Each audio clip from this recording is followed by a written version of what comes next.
पूर्व काल में एक पुत्रवती ब्राह्मणी थी। उसके 2 पुत्र थे। वह ब्राह्मणी बहुत निर्धन थी। देव योग में उसे एक दिन महर्षि सांडिल्य के दर्शन हुए।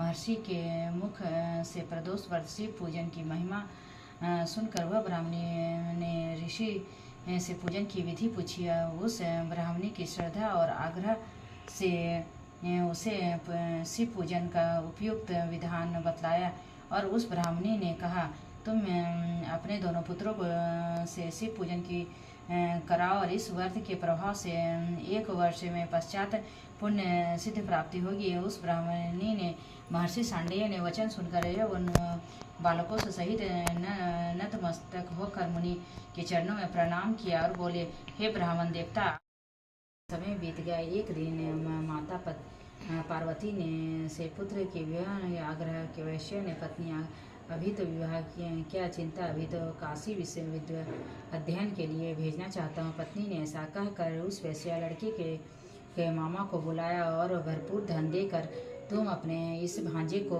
पढ़ाने के लिए काशी ले जाओ, परंतु यह एक बात पर ध्यान नहीं रखना, ब्राह्मण ने को भोजन दक्षिणा देते हुए यज्ञ करते हुए जाना। इस प्रकार घर में वे दोनों मामा भांजे विदा होकर रास्ते में ब्राह्मणों को भोजन दक्षिणा देते तथा हो चुका है।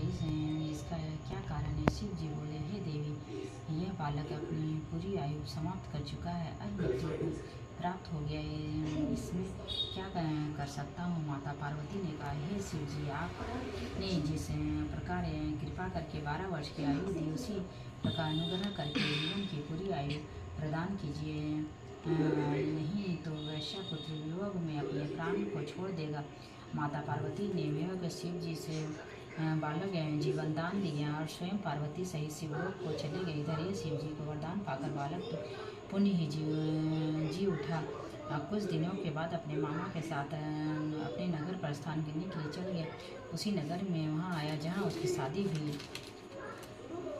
थी और वहाँ अपने यह कराकर ब्राह्मणों को भोजन दक्षिणा देकर ब्राह्मणों द्वारा राजा यहाँ सूचना दिया कर काशी वैश्य पुत्र आया, ब्राह्मणों को भोजन दक्षिणा दे रहा था। तब राजा ने उसे देख कर वहाँ राजा वह अत्यंत प्रत्यक्ष रूप से अपने दामाद को देख